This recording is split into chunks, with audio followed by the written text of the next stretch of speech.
Convido você a abrir sua Bíblia em Efésios, capítulo 3. Efésios 3. A gente ainda está na parte da fundamentação teológica do apóstolo Paulo, no último capítulo da fundamentação teológica.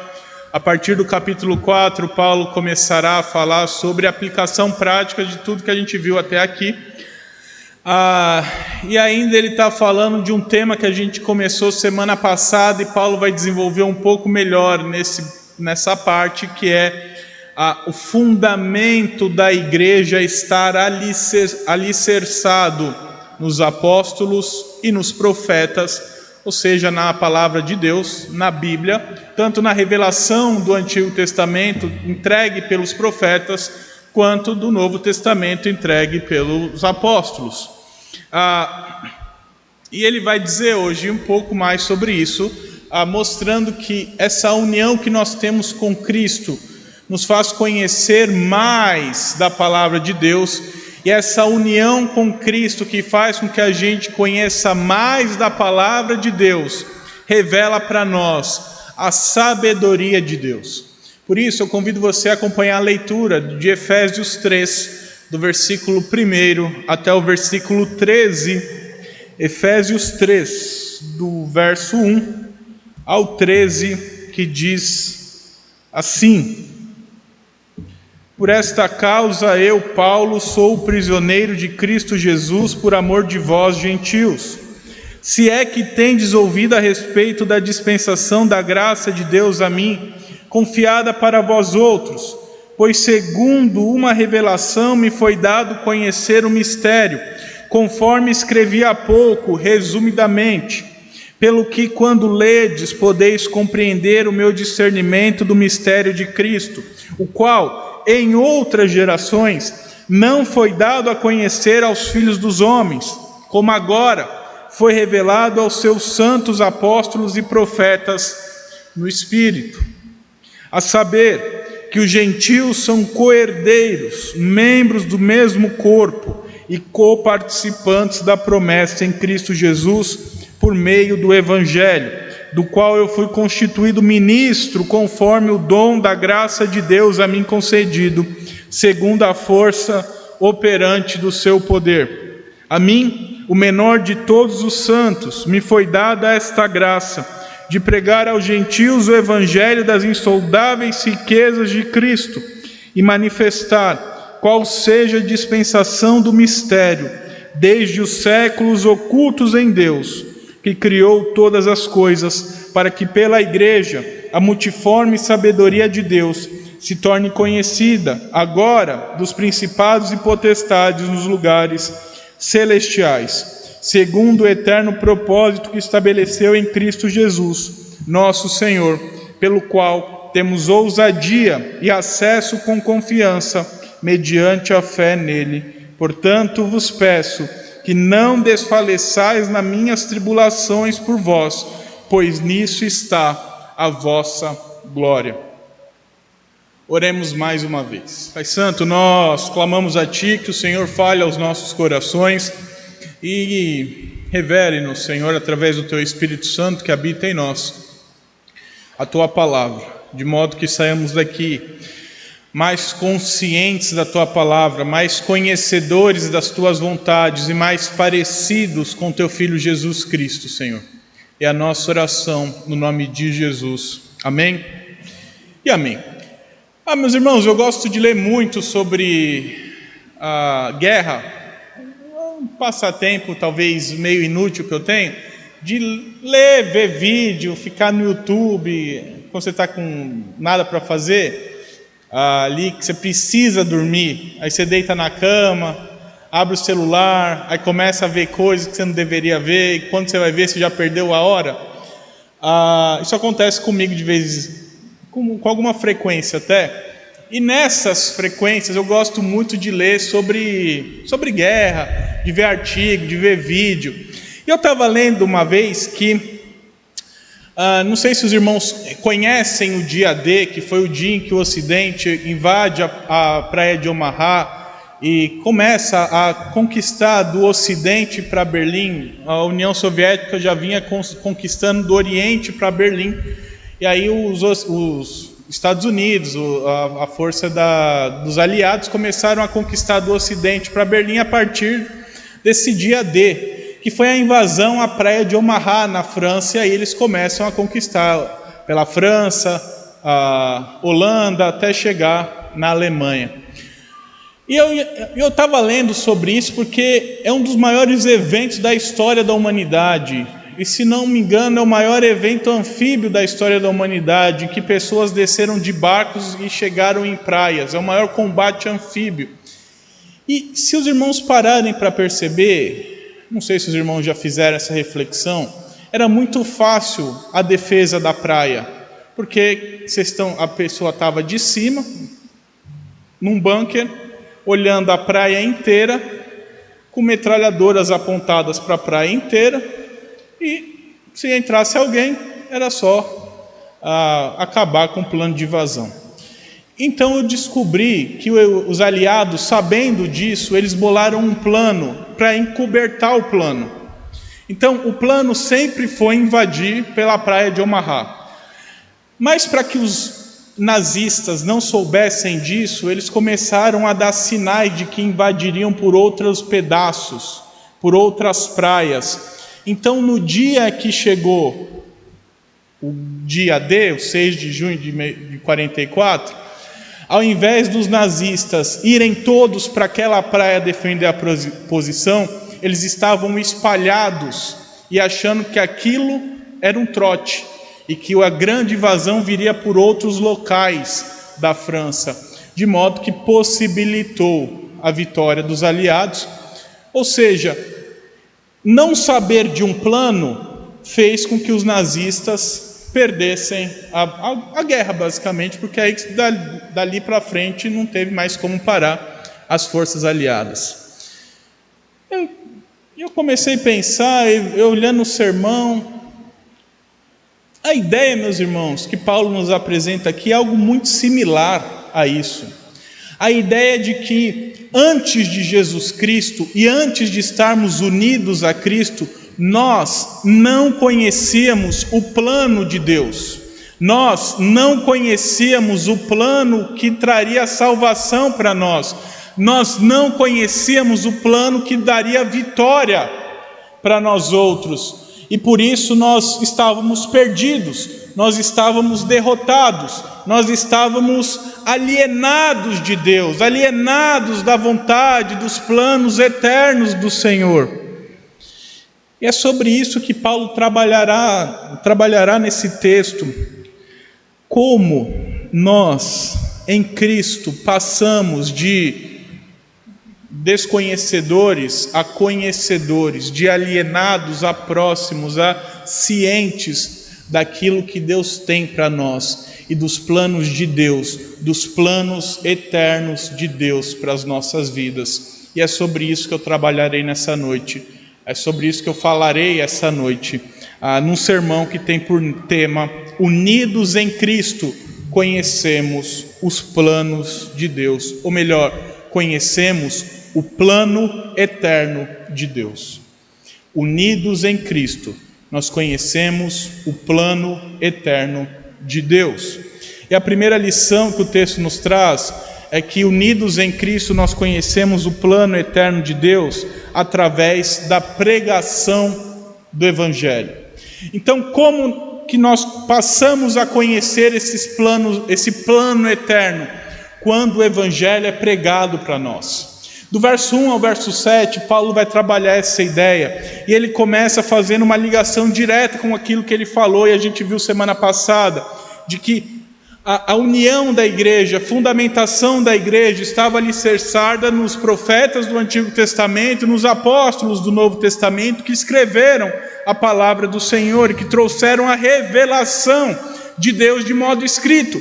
Essa revelação que nós temos em mãos hoje, essa revelação que nós lemos, essa revelação que está sendo pregada nessa noite, tudo isso é fundamento, antes dos profetas do Novo Testamento, fundamento apostólico. E isso, Paulo diz que essa fonte de sustento é o que revela a nós o plano de Deus. Não o plano que Deus vai mudando, porque o plano de Deus não muda, o plano de Deus é eterno. Essa é a ideia do apóstolo, é o plano de Deus eterno. Nós que não conhecíamos o plano, mas agora passamos a conhecer, à medida que conhecemos os profetas e os apóstolos, à medida que conhecemos a revelação de Deus entregue no Antigo e no Novo Testamento. E Paulo começa dizendo que ele mesmo era um prisioneiro, e a gente já viu que Paulo estava na prisão, provavelmente em Roma, como falamos na introdução da epístola, por causa do ministério da pregação. Então Paulo é preso por quê? Porque pregava o evangelho aos gentios, porque levou a palavra de Deus aos gentios. Isso foi motivo dele ser alvo de inveja, de perseguição, e por isso ele foi preso, como Atos demonstra. Só que Paulo, de tal modo, vê que aquilo que ele tem para ensinar é tão importante, que mesmo ele estando preso, ele se submete à humilhação de ser preso, à humilhação de sofrer por Cristo, para que o ensino dele chegue aos gentios.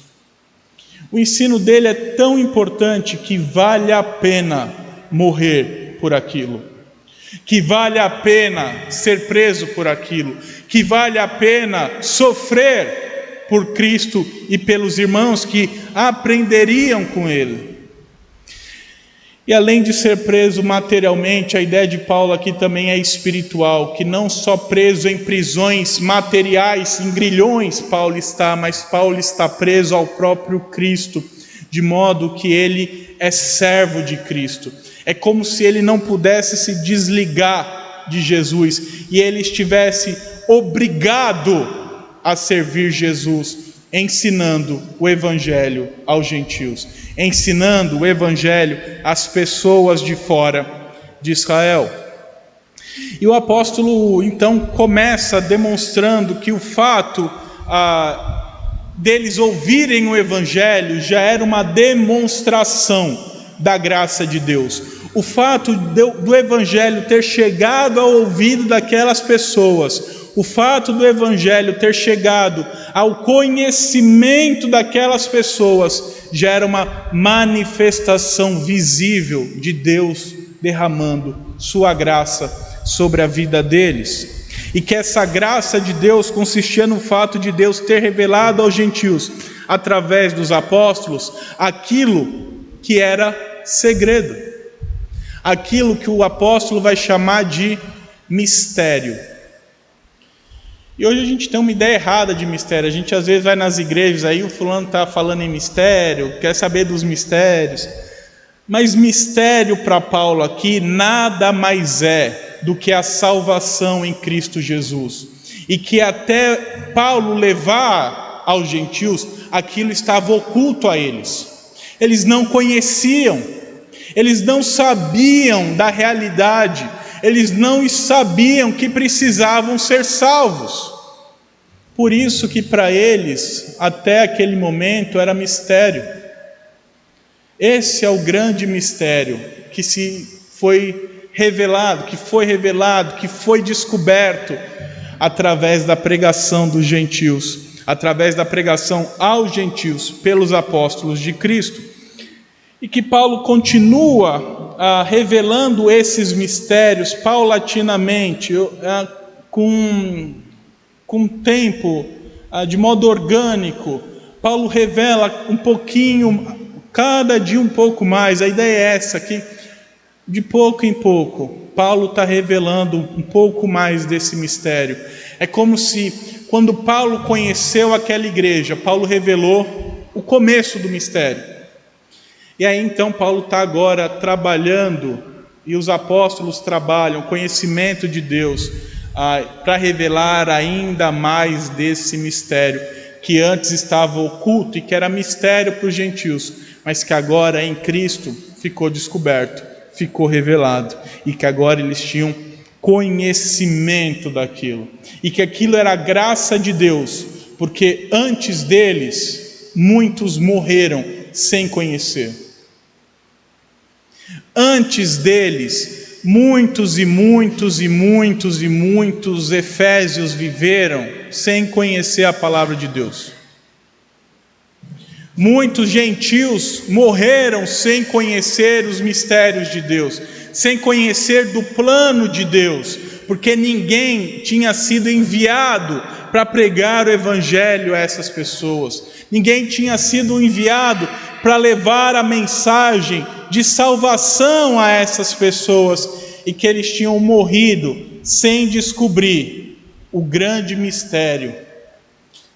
Eles tinham morrido longe de conhecer a Cristo, longe de conhecer a salvação, longe de conhecer o plano eterno de Deus para nos trazer salvação, nos fazer seus filhos, nos transformar em um só com Jesus Cristo e nos levar para a glória no final. Todo o plano que nós falamos até aqui em Efésios, esse é o plano eterno de Deus. Isso estava oculto aos gentios, e Paulo revelava aquilo a eles toda vez que pregava um pouco mais do evangelho e da palavra de Deus àquelas pessoas. E Paulo usa com frequência aqui o termo mistério. Não só aqui, ele vai usar os romanos também, mas como eu disse, mistério nada mais é do que falar ou revelar a salvação através da obra e da pessoa de Jesus Cristo. Então, se você ouvir alguém falar aí, estou aqui em mistério, cuidado com o cidadão. Cuidado, porque ou ele não sabe o que ele está falando, ou ele desconhece que tais coisas foram reveladas através dos apóstolos e dos profetas, e que esse grande mistério que Paulo trabalha, nós já conhecemos. Por isso que estamos aqui, porque nós acreditamos que Jesus veio e morreu por nós, cumprindo o plano eterno de Deus para as nossas vidas. E o conhecimento dessa salvação em Cristo Jesus é fundamental, pois ela torna o gentio, alguém que nasceu fora de Israel, que é o nosso caso, torna um co-herdeiro de Cristo, membro da igreja de Cristo, de modo que a salvação em Cristo e o plano da salvação de Deus nos faz sermos um com Jesus e herdeiros de tudo que Jesus conquistou. Pensa em tudo que Cristo conquistou, com sua vinda, com sua obra, com sua morte, com sua ressurreição.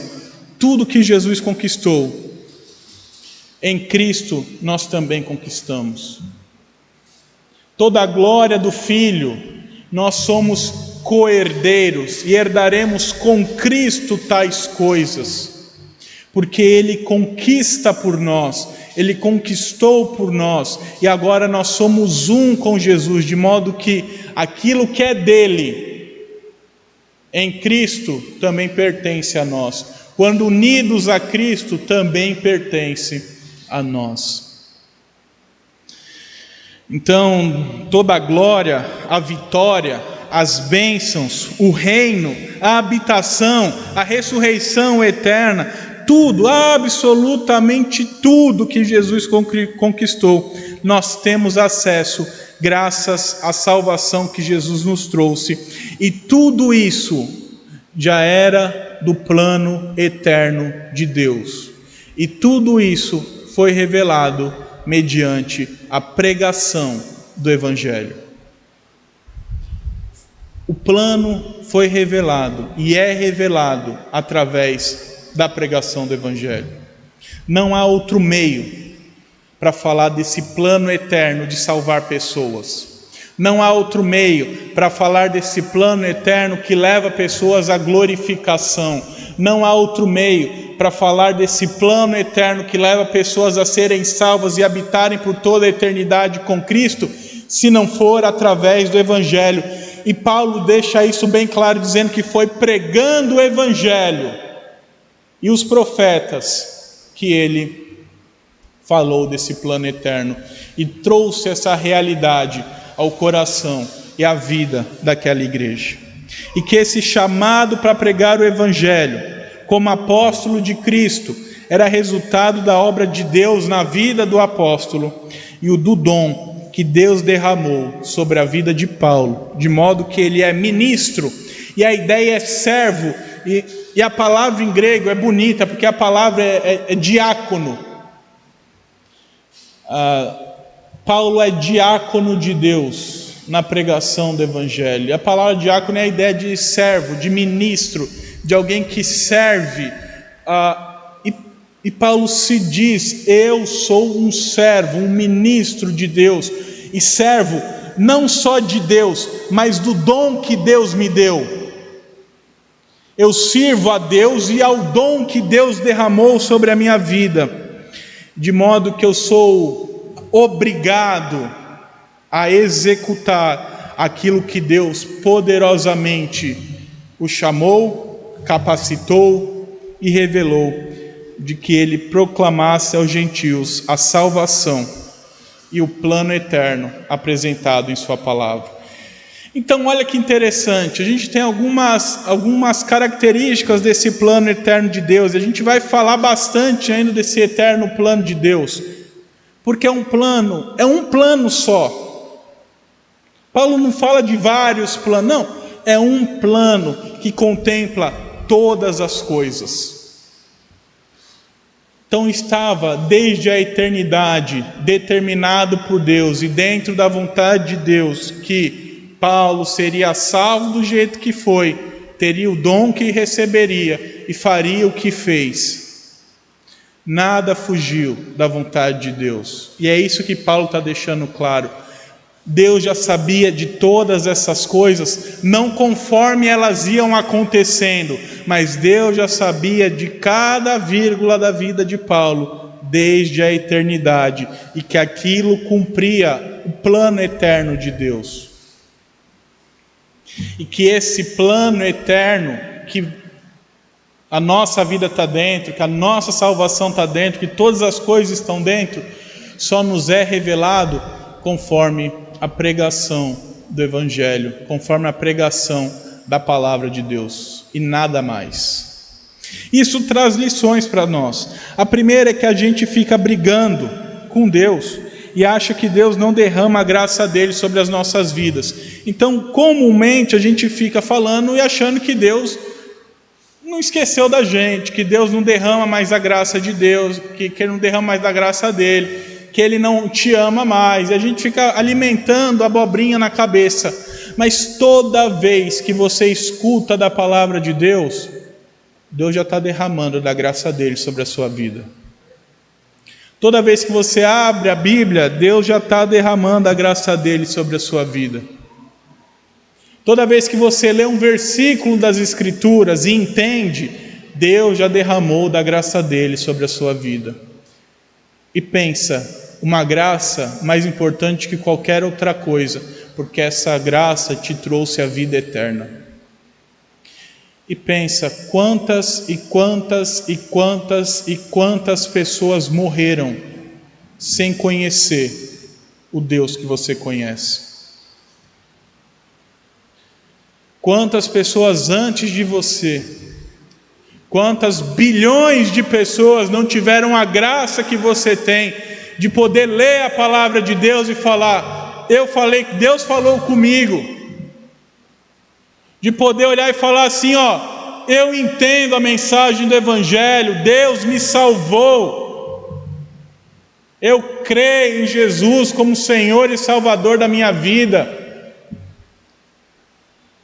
A gente às vezes esquece, a gente às vezes quer coisas extraordinárias, nós queremos sinais, mas Deus falou que dá sinais para quem não é do povo dele. Esses pedem sinais, porque aqueles que são do povo dele, Deus fala através da sua palavra, Deus derrama da graça dele, e até nas pequenas coisas que nós muitas vezes não valorizamos, é graça de Deus sobre a nossa vida. A gente às vezes quer ver chuva de pedra do céu para achar que Deus está derramando graça. Mas toda vez que você acorda e respira, já é graça de Deus. Toda vez que você escuta a palavra de Deus sendo pregada, é graça de Deus. Esse momento é graça de Deus sobre as nossas vidas, porque Deus está falando conosco através da sua palavra. Como vimos aqui, nosso irmão Diogo falou também, quantas pessoas queriam ter o privilégio que você tem de sentar num banco e escutar a palavra de Deus, sem preocupação de que um fanático vai invadir a igreja, explodir uma bomba e matar todo mundo, ou de que o governo vai levar metade dos homens aqui para campo de concentração para sofrer e morrer no campo de concentração longe da família. Deus derrama da graça dele sobre as nossas vidas e nós temos que ver essas coisas. Então agradeça a Deus, porque Ele não derrama só uma graça, não. Ele derrama várias e várias sobre a sua vida. Em nenhum momento Deus deixou de derramar graça sobre a sua vida. A segunda lição é que o Evangelho deve ser a fonte do nosso conhecimento da vontade de Deus, dos planos de Deus, daquilo que Deus quer para as nossas vidas. E nada além da palavra. Somente a Escritura pode nos trazer o conhecimento dos planos de Deus, o conhecimento das vontades de Deus, aquilo que Deus quer para nós, aquilo que Deus deseja de nós. Deus se revela através da sua palavra, através do fundamento profético do Antigo Testamento e do fundamento apostólico do Novo Testamento, e nada mais do que isso. É na palavra que Deus revela a sua salvação. É na palavra que Deus revela o seu plano eterno para os homens. É na palavra. Então, pregue o Evangelho às pessoas. Não adianta você contar a história de vida, isso é bonito. Eu adoro um testemunho. Se quiser contar testemunho para mim a noite inteira, estamos aí, a gente fica a noite inteira escutando testemunho. Mas nunca foi o testemunho que transformou o coração de ninguém. É o Evangelho. Porque o Evangelho de Deus é o poder de Deus para transformar vidas. Você pode contar seu testemunho. Se for conte o seu testemunho, mas mais do que um testemunho, pregue a palavra. Fale de Cristo. Fale do plano eterno de Deus para salvar a humanidade, enviando o próprio Filho para morrer por pecadores. Porque é isso que transforma. É isso que mostra quem Deus é isso que revela os caminhos de Deus. Também entendamos que o nosso conhecimento da palavra de Deus é progressivo. Ou seja, eu não vou acordar do dia para a noite sabendo tudo.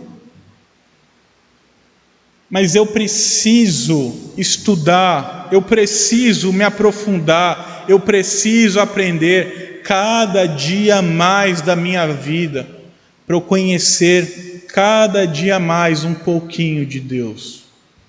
E meus irmãos, a palavra de Deus é de Deus, e Deus não tem limite.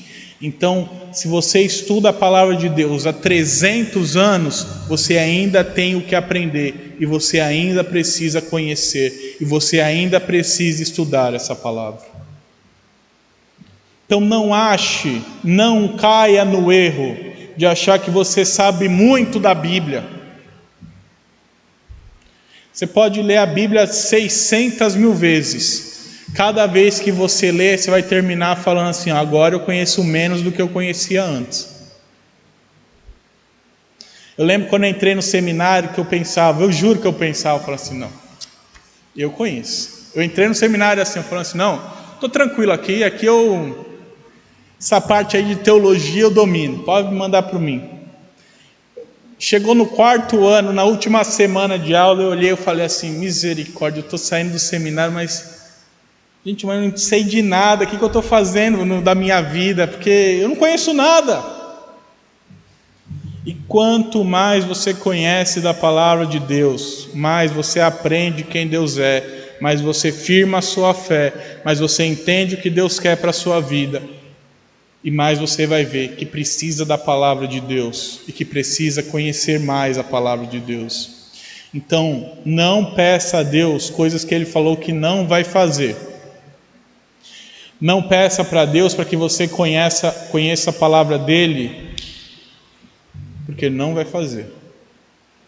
Ele falou que o nosso conhecimento vai se dar de modo progressivo, ou seja, todo dia eu preciso abrir a Bíblia e aprender mais sobre quem é o meu Deus e sobre o plano perfeito de Deus para a minha vida, até eu morrer, ou até Jesus voltar. Graças a Deus, Jesus volta antes. Por fim, Deus também deu dons a você, capacitando e chamando de modo que todos somos servos de Deus.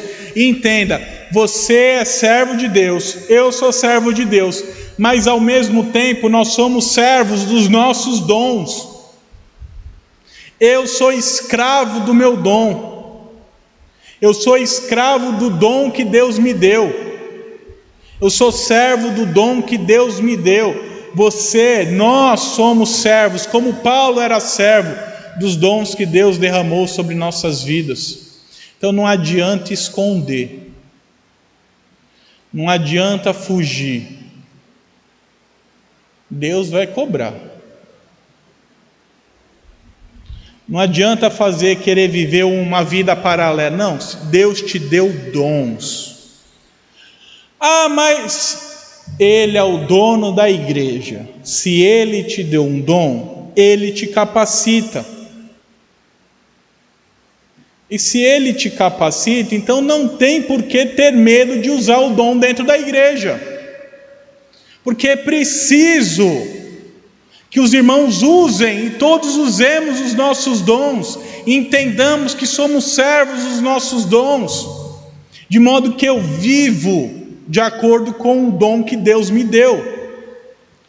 É que não é meu dom, mas se meu dom fosse sair por aí pregando o evangelho para os gentios, como era o dom de Paulo, eu deveria fazer isso.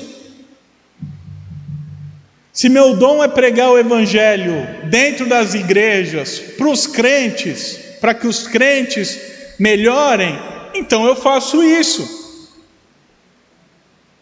Se meu dom é servir a igreja, ajudar, eu faço isso.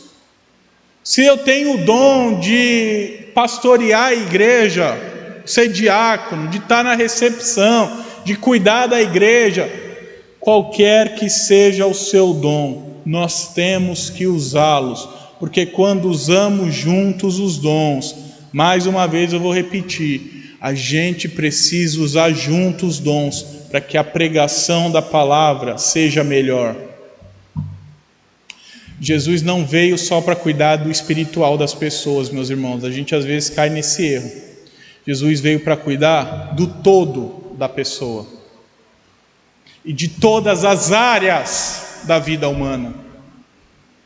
Então, se a gente trabalhar juntos, o evangelho é pregado ao todo da pessoa. E assim a proclamação é melhor. E assim a pregação do evangelho é algo mais puro, é algo mais limpo, é algo que glorifica a Deus e traz glórias ao Senhor e um crescimento ainda maior para o povo de Deus, para o corpo de Cristo e para o reino do nosso Senhor Jesus Cristo. Porque, por exemplo, não adianta eu vir aqui, abrir a Bíblia e pregar se não tiver a pessoa que limpou a igreja, que cuidou da igreja, que abriu essa igreja antes, que abriu o som da igreja. Não adianta eu vir pregar se ninguém cantar. Não adianta eu vir pregar e não ter quem receba bem os visitantes ali. Mas eu só sei... Não adianta eu vir pregar se a pessoa que tem o dom da intercessão não estiver intercedendo. A gente precisa entender que igreja não é empresa. Eu não sou o gerente geral que fica dando ordem aqui e eu que recebo as glórias, ou se tudo der errado eu sou o culpado. A gente é um corpo. E como um corpo, se dá certo, o corpo venceu. Se dá errado, o corpo errou. E como um corpo, a gente precisa um do outro. A Bíblia então nos diz aqui em Efésios que a primeira lição que o texto nos traz é que unidos em Cristo conhecemos os planos de Deus, conhecemos o plano eterno de Deus através da pregação do Evangelho. A segunda lição que o texto nos traz é que unidos em Cristo conhecemos o plano eterno de Deus, cumprindo o plano eterno de Deus.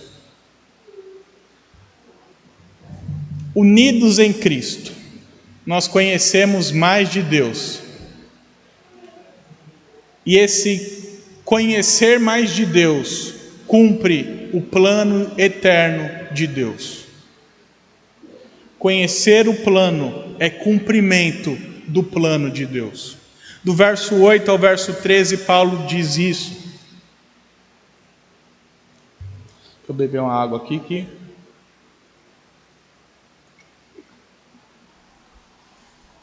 O dia está frio hoje, então... um pouquinho frio, então a voz aqui está meio complicada. Na segunda parte, Paulo começa dizendo que ele é o menor entre os santos apóstolos. Isso porque ele se considera assim, porque ele foi perseguidor da igreja. Então, ele se considera o menor dentre os apóstolos e que foi dada a ele essa graça de pregar o evangelho aos gentios. Interessante que Paulo ia de nação em nação, perseguindo os cristãos. Deus chama Paulo para ir agora de nação em nação, pregando a Cristo para as pessoas. Essa é a transformação na vida de Paulo. Tanto é assim que em Atos 9, do versículo 13 ao versículo 15, Lucas registra o seguinte: Ananias, porém, respondeu: Senhor, de muitos tenho ouvido a respeito desse homem. Esse homem é Paulo. Quantos males tem feito aos teus santos em Jerusalém? E para aqui trouxe a autorização dos principais sacerdotes, isso em Damasco, para prender a todos os que invocam teu nome. Então Paulo era conhecedor da igreja, era conhecido da igreja. Era como se Paulo fosse conhecido da igreja como o principal oponente da igreja. O homem que mandava prender todos os cristãos da região e ia para outras nações prendendo. E para aqui trouxe, mas o Senhor lhe disse: vai, porque este é para mim um instrumento escolhido para levar o meu nome perante os gentios e reis, bem como perante os filhos de Israel. Então Paulo entendeu o dom dele, Paulo entendeu o chamado, a vocação dele. E essa vocação era de apresentar, através da pregação do Evangelho, as insondáveis riquezas de Cristo. E além de apresentar as riquezas de Deus, de apresentar as riquezas do Senhor, também era a luz para revelar o mistério que antes estava oculto, desde a eternidade, para os homens que eram de fora do povo de Deus, para que a salvação fosse possível a esses homens também, e eles entendessem quem era o Messias que veio e que carregou sobre si os pecados deles também. E é o evangelho pregado que manifesta também a sabedoria de Deus, ou conforme Paulo diz, a multiforme sabedoria de Deus, aquela igreja, porque o evangelho manifestado de muitos modos, e esses modos confirmam a autoridade de Deus, confirmam que Deus é o Rei e que Ele usa a sua igreja com os dons que deu a cada um, com toda a sabedoria, para que usemos e revelemos juntos ao mundo quem é o nosso Deus. Esse é o plano de Deus, essa é a aliança de Deus. Deus nos chamou para sermos um com Jesus, e um com Jesus nós agora trabalhamos juntos para revelar esse plano a outras pessoas, para que elas também se tornem uns com Jesus, e isso glorifica a Deus. O plano de alguma maneira é simples. Deus chamou um povo para o adorar. Esse povo que o adora está unido a Cristo. Esse povo que está unido a Cristo deve usar seus dons em conjunto para chamar pessoas que estão fora do corpo para vir ao corpo para adorar a Deus. Esse é o grande plano de Deus. Parece simples, mas claro que para cada um ele tem dentro desse plano nuances específicas. Mas a ideia é essa, de que nós fomos chamados, a sabedoria de Deus é essa, de que Deus nos chamou, cada um com seus dons, e Deus deu esses dons com toda a sabedoria, para que eles se complementassem, e juntos nós trabalhássemos para chamar mais pessoas para dentro do corpo e para a glória de Deus. E tudo isso acontece para cumprir o plano soberano de Deus, o decreto eterno de Deus, no qual Ele determinou e estipulou todas as coisas de acordo com a sua vontade. E que tal plano é feito em Cristo Jesus.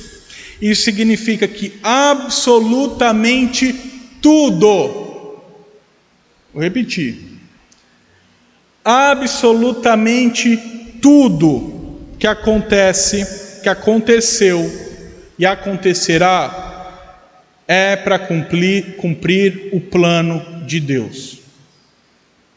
Deus criou todas as coisas para cumprir esse plano. Deus autorizou que o homem pecasse para cumprir esse plano. Deus autorizou a sua vida do jeito que ela foi para cumprir esse plano. Deus fez com que a sua vida caminhasse pelos caminhos que caminhou para cumprir esse plano.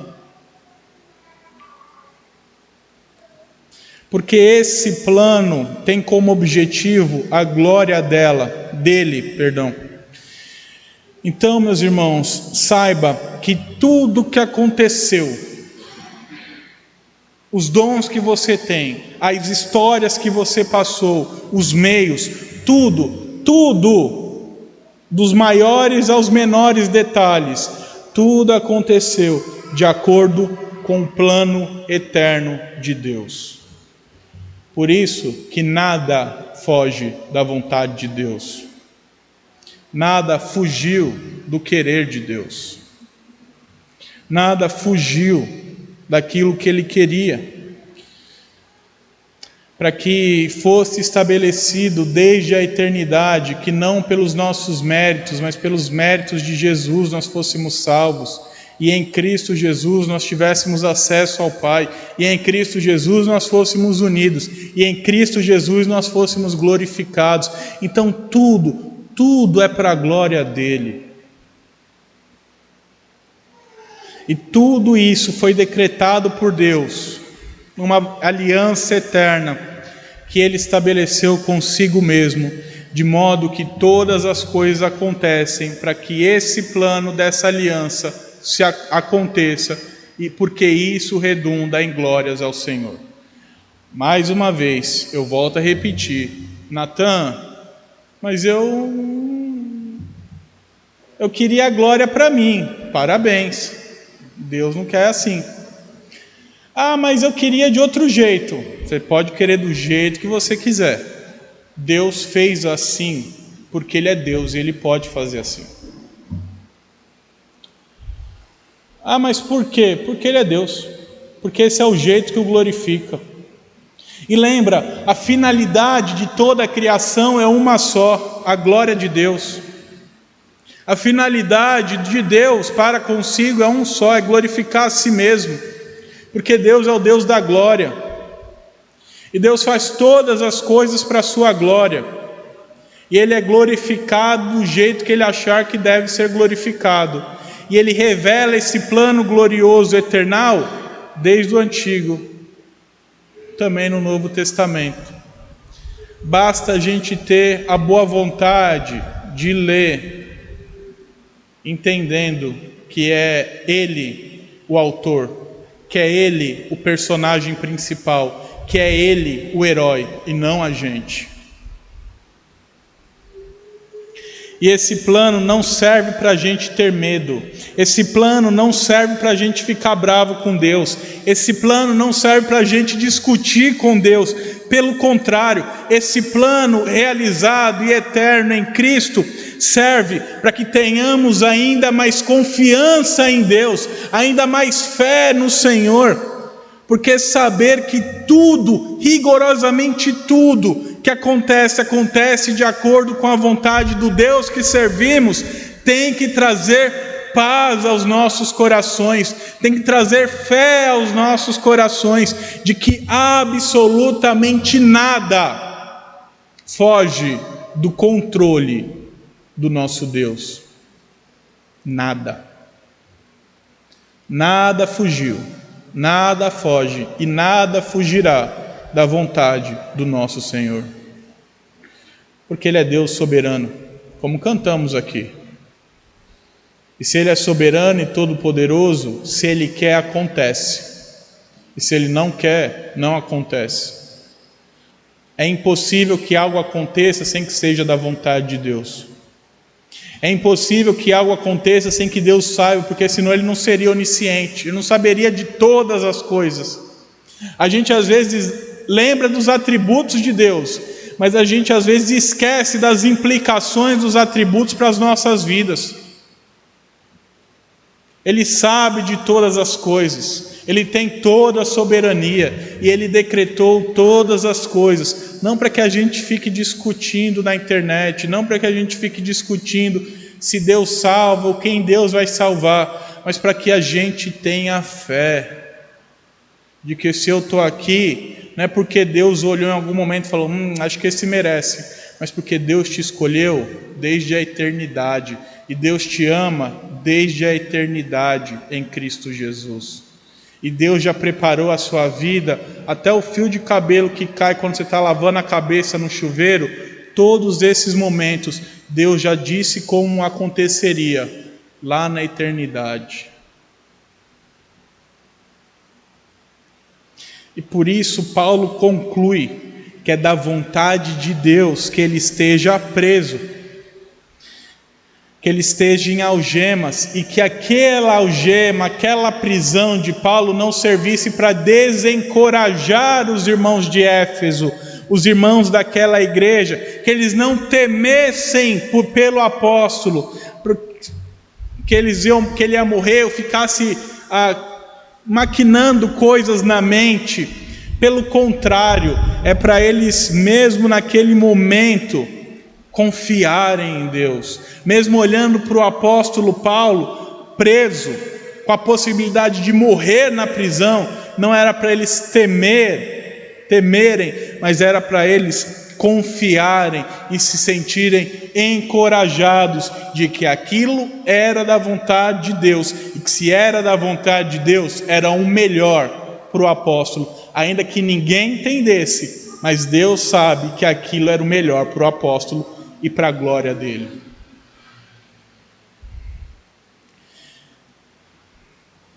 E assim,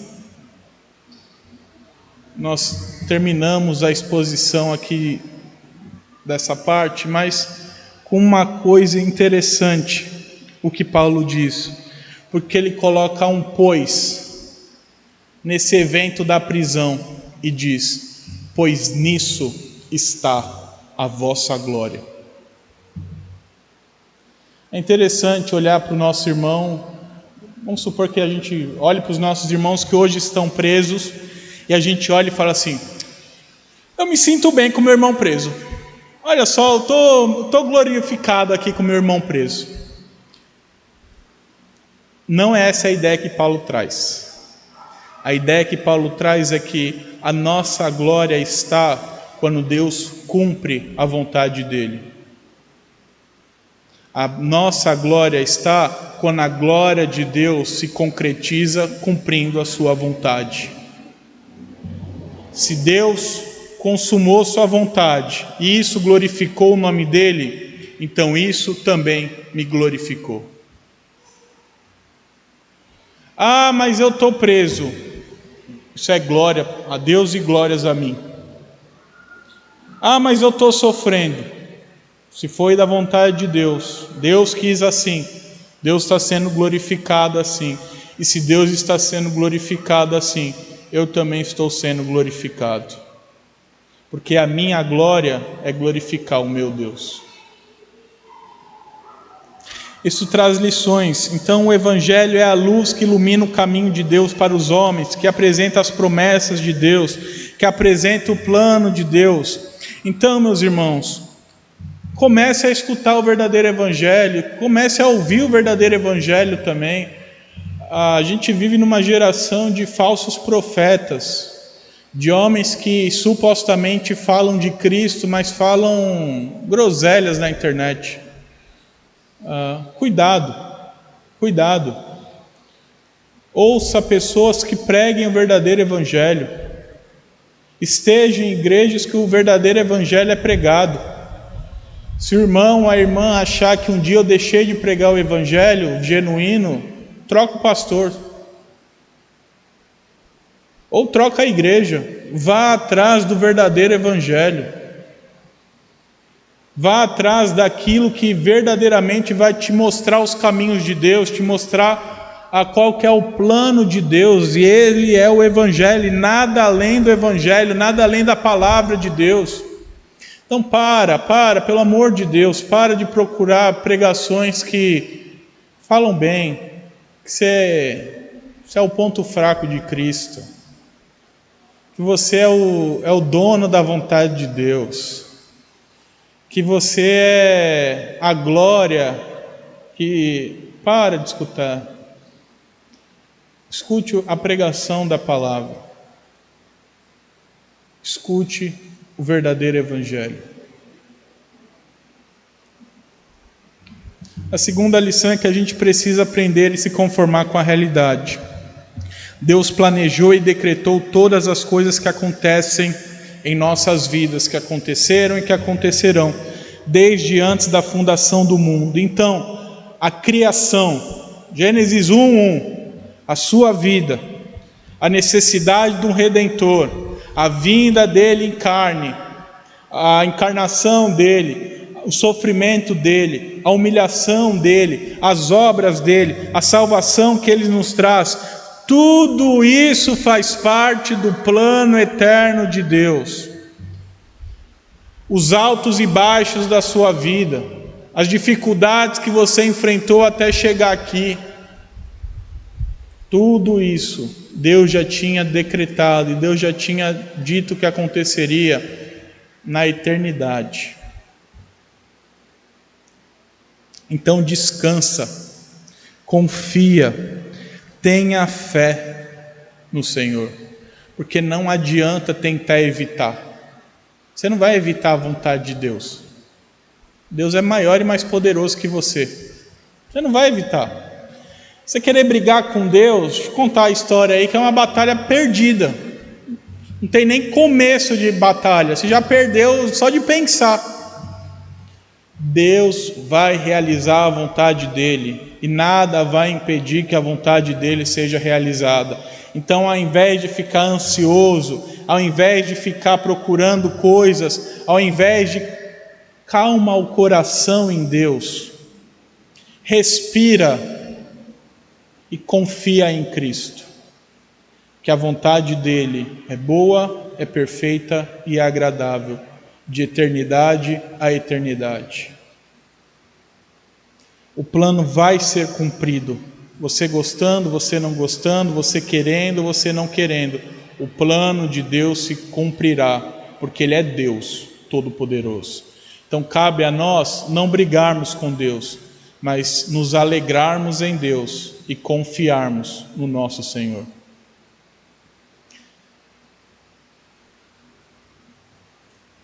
Nós vimos então que, unidos em Cristo, estamos dentro do plano redentor de Deus, estabelecido desde a eternidade, cumprindo assim o plano eterno de Deus, através do conhecimento e do chamamento promovido pelo povo de Deus, que é a igreja, através da pregação do Evangelho.